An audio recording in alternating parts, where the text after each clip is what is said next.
দৈনিক 10টি কাজ যা আপনাকে ব্যর্থতার দিকে নিয়ে যায়। 1.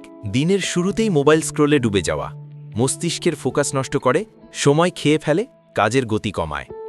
2. কোনো টার্গেট বা টু ডু লিস্ট ছাড়া দিন চালানো, লক্ষ্যহীন দিন মানে এলোমেলো সিদ্ধান্ত, ফলাফলও এলোমেলো। 3. কাজ ফেলে রাখা প্রক্রাস্টিনেশন, আজকের কাজ কাল করলে সাফল্যও চলে যায় আরও দূরে। 4.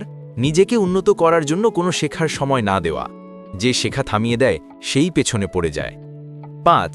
নেতিবাচক মানসিকতা নিয়ে চলা, পারবো না, হবে না, এগুলো ধীরে ধীরে সক্ষমতাকে মেরে ফেলে। 6. অপ্রয়োজনীয় মানুষের সাথে সময় নষ্ট, যারা আপনাকে অনুপ্রেরণা দেয় না, সময়টা তাদের হাতে নষ্ট হয়। 7. যে কোনো ব্যর্থতায় দ্রুত হাল ছেড়ে দেওয়া, সফল মানুষও পড়ে যায় কিন্তু তারা উঠে দাঁড়ায়, ব্যর্থ মানুষ উঠতে চায় না। 8.